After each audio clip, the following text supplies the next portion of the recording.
Vale, nada, pues muchas gracias. Mi nombre es Begoña Aramayona, yo trabajo actualmente como investigadora postdoctoral con un proyecto Marie Curie en la Universidad de Sheffield, que acabo de comenzar en realidad. Y bueno, tengo la sensación de que me he colado un poco en esta mesa porque digamos que mi trayectoria viene pues, desde el marco amplio de los estudios urbanos, pero quizá más centrada precisamente en estas disciplinas de la sociología urbana y demás, ¿no? Y he hecho uso mucho de la etnografía como método, pero bueno, siempre me he sentido como un poco una intrusa, ¿no? En todo caso, bueno, espero que parte de lo que presente pueda generar claves para el debate después y encantada de generar estos diálogos interdisciplinares.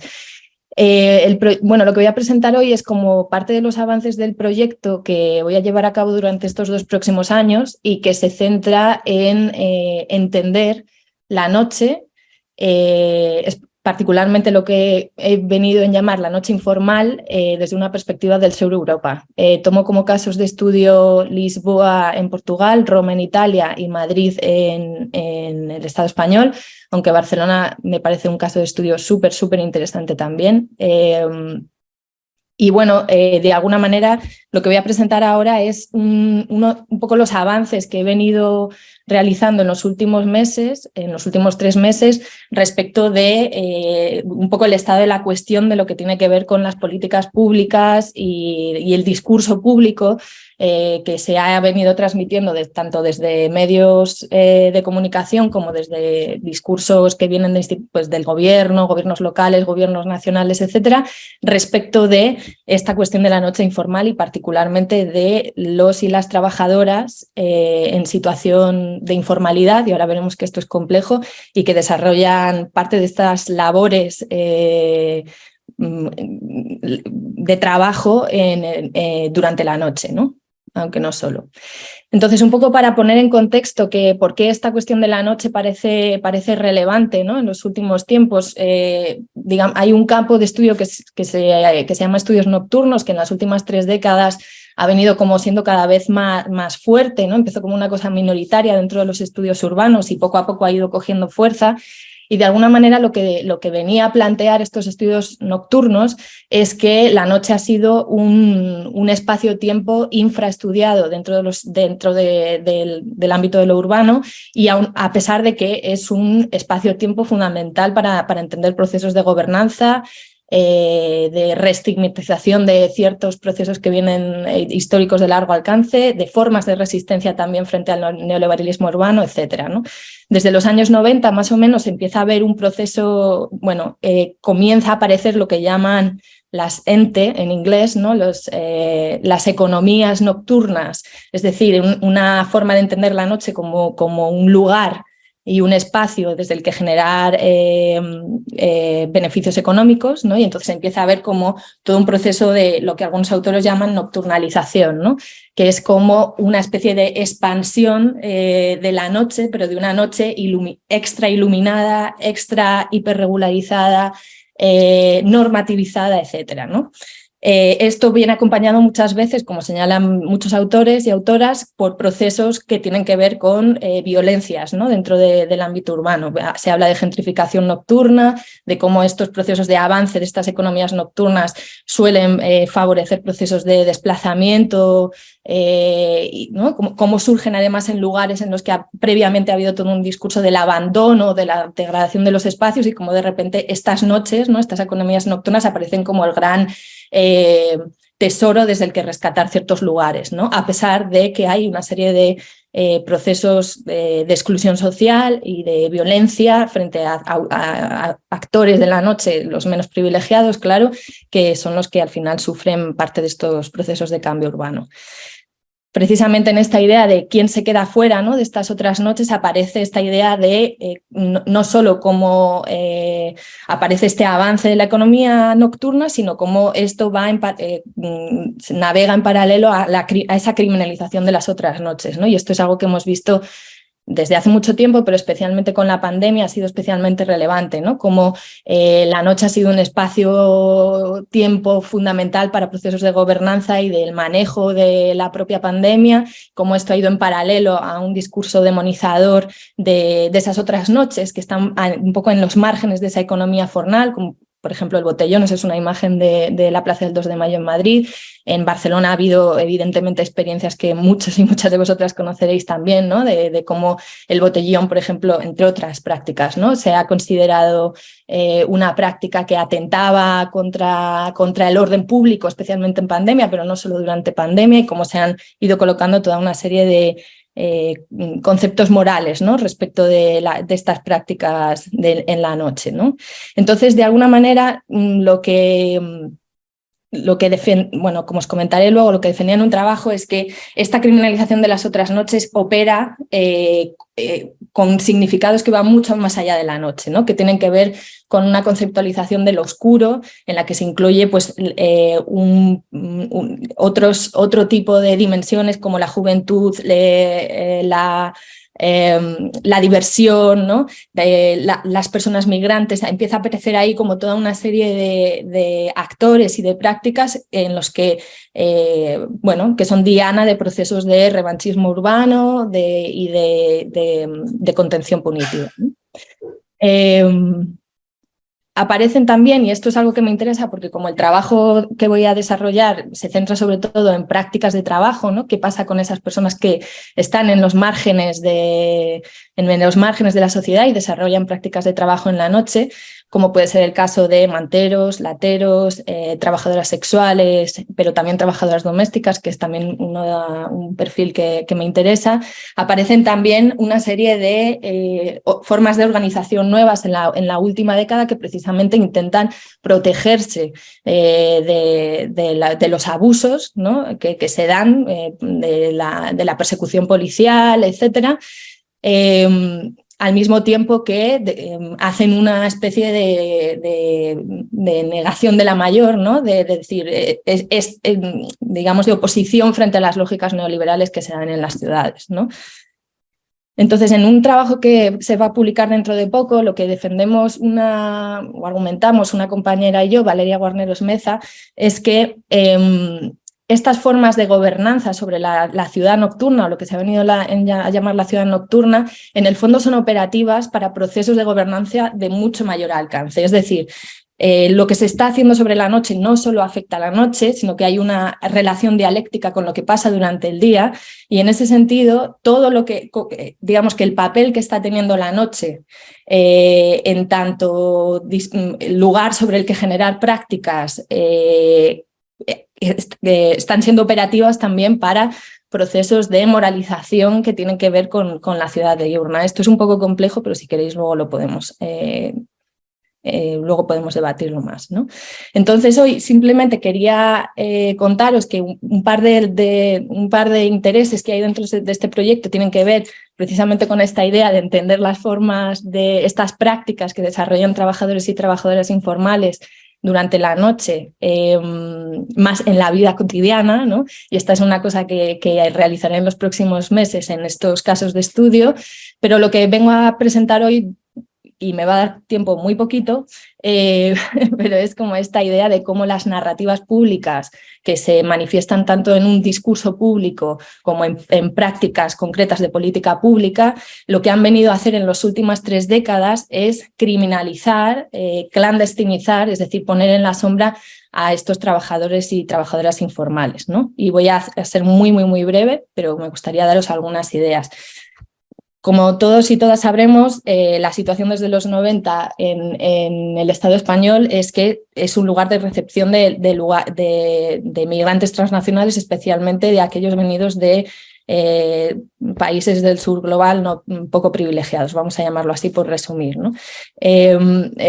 Y como al mismo tiempo se ha venido intensificando toda una arquitectura legal que lo que hace es forzar a estos migrantes a habitar esta informalidad de múltiples formas, ¿no? A través de leyes de extranjería, a través de la Ley de Seguridad Ciudadana de 2015, etcétera, etcétera, y al mismo tiempo son forzados a acoger los trabajos más jodidos y al mismo tiempo que se les mantiene en una posición de clandestinidad, ¿no? Entonces, un poco de los casos de estudio que os comentaba que me interesan, que son vendedores ambulantes informales, especialmente lateros y manteros, trabajadoras domésticas, porque también trabajan de noche, especialmente las internas, y trabajadoras sexuales, lo que encontramos es que buena parte de ellos, en el caso del Estado español, son migrantes, buena parte de ellos sin papeles, que están desarrollando estos trabajos que en muchos casos son demandados por la propia sociedad española, ¿no? Con todas las diferencias que hay entre unas y otras, ¿no? Bueno, me voy. Entonces, como tengo poquito tiempo, sí que me apetece en estos 5 minutos daros un... Sí, ya lo estoy viendo ya. Daros una especie de gran dibujo de qué es lo que ha venido pasando respecto de la política pública y de lo que se dice respecto de ellos y luego de lo que, según de momento los informes y reportes que vengo leyendo, realmente pasan, ¿no? ¿Qué es lo que se dice, por ejemplo, de los manteros y los lateros? Pues ha habido todo un discurso criminalizador, ¿no? Que los sitúa en ese discurso de la ilegalidad, tanto por cómo vienen, ¿no? A través de medios informales, ¿no? Y altamente peligrosos para sus vidas que ya conocemos. Pero cómo esto ya ha venido alimentando un discurso público sobre la ilegalidad de estos individuos, ¿no? En el caso de los manteros, especialmente vienen países del norte de África a través de cruzar el Mediterráneo. En el caso de los lateros vienen por tierra a través de autobuses, también en condiciones de alta peligrosidad. Aunque viven en situaciones de alta precariedad, lo que se suele decir de ellos, voy a ir súper rápido, es que se les suele asociar con grandes mafias, ¿no? Con grandes mafias que les ayudan tanto a venir como luego a vender sus productos, ¿no?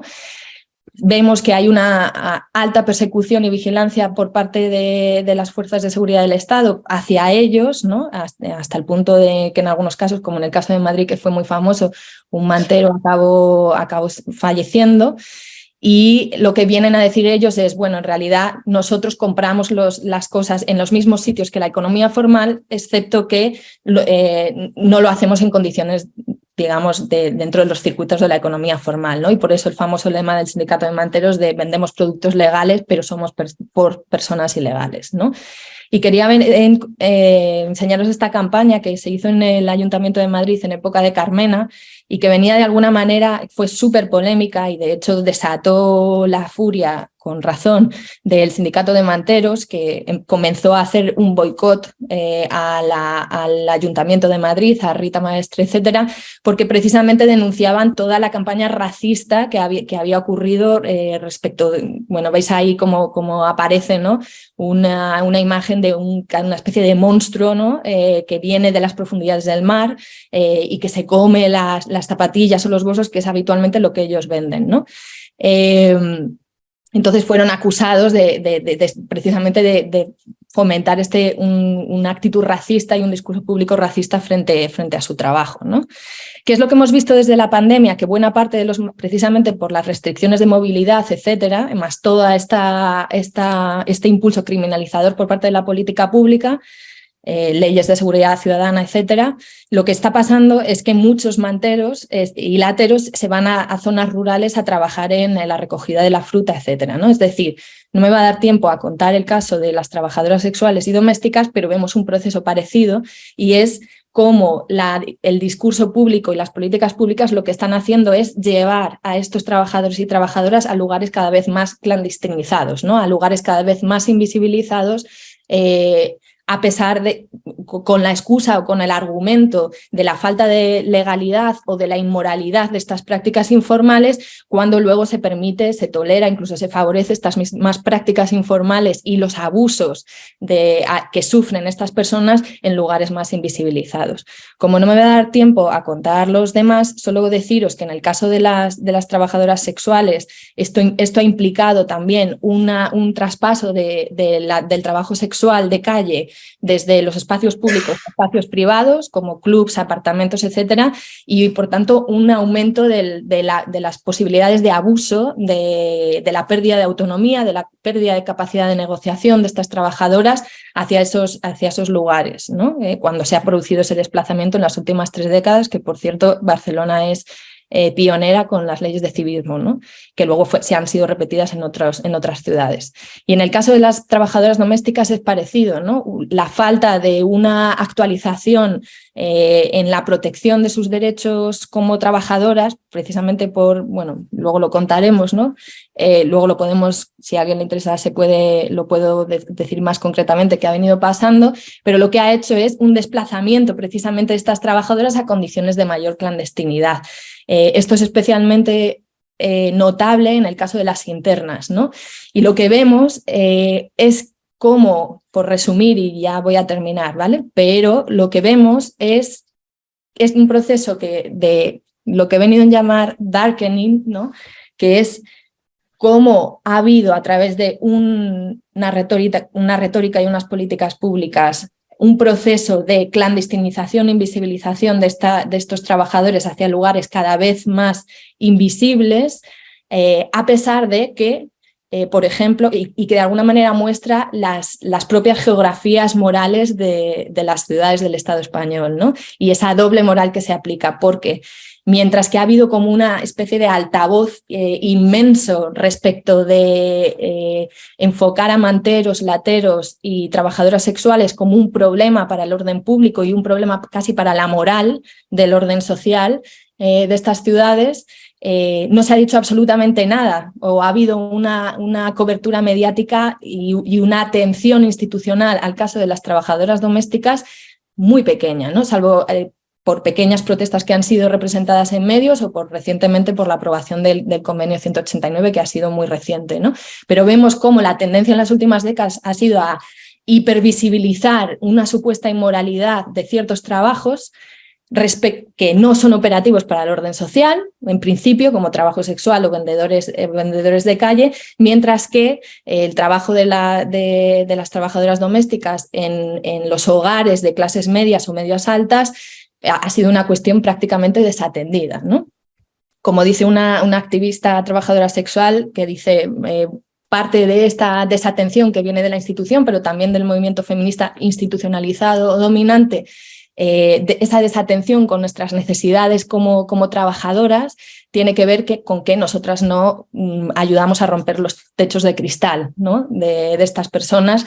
Pero, sin embargo, las trabajadoras domésticas mal pagadas, con falta de derechos, con falta de protección laboral, sí ayuda a romper esos techos de cristal, ¿no? Y bueno, siento haber ido tan rápido porque no me ha dado tiempo, tenéis que ir a una presentación muy larga la que tenía aquí. Pero nada, muchas gracias y espero que os haya sido algo de esto útil. Encantada de debatir ahora un ratito, si queréis.